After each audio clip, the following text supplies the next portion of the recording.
In Pie Factory, players are workers in a pie factory competing for a big promotion. In order to snag the job, they'll need to build and box delicious pies and gain favor with the head honchos. During the game, players will build pies varying in complexity while maneuvering the assembly line. Timing, smart drafting, and managing your resources will be key elements to getting that promotion. On each turn you get one of 4 actions. One of the available actions is to draft one of the cards from the assembly line to in front of you, and at the end of the round you will move that card to one of the 3 pies that you are currently working on. At the end of each round, these cards will move down, and you will add a new card to the assembly line. The second action you can do is playing a card from your hand to your active slot, and again at the end of the round, this will move so that it builds a pie. The third action is to simply draw the top card from the deck, and the fourth action is to score the pies, where you get the top card from each pie as a scorecard, which goes off to the side, and the rest of the cards get discarded.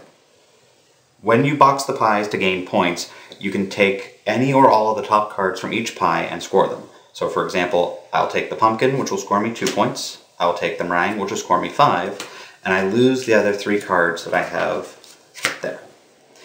When you set up for Pie Factory, you'll take a number of cards and put them out in the assembly line from the deck. For a 4-player game, you'll have 6 cards. For a 3-player game, you'll have 5. And for a 2-player game, you'll only have 4 cards. During the game, this card costs 2 cards in order to purchase. These cards each cost 1, and further cards are free to draft. At the end of each round, you will adjust the player order based on the amount of time that each action requires. So in this case, the person who played the crust card will go first the next round, the person who played the pumpkin filling will go second, and the person who played the meringue will go third. In the event that someone draws a card, they will automatically go last. In the event that someone scores points by boxing their pies, they will also go last. If during gameplay players do not draft any cards, the front 2 cards are discarded, the rest of the cards are moved down, and those spots are filled from the deck. Each game is played across 2 days. A day ends when the draw deck runs out, and you can't fill the assembly line.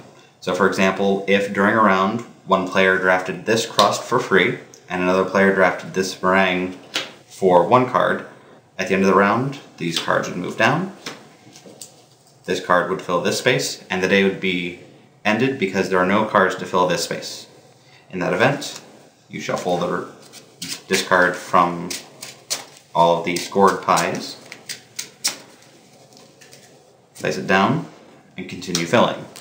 When this happens, each player loses 1 filling from each pie that they still have actively being built. At the end of the game, when the deck runs out for the second time, the players scored the rest of their pies, and they take note of how many president, foreman, and secretary cards they have.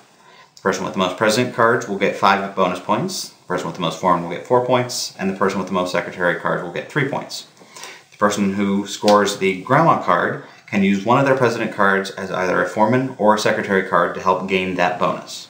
The person who has scored the most pies, not including crust, gets an extra 3 points at the end of the game.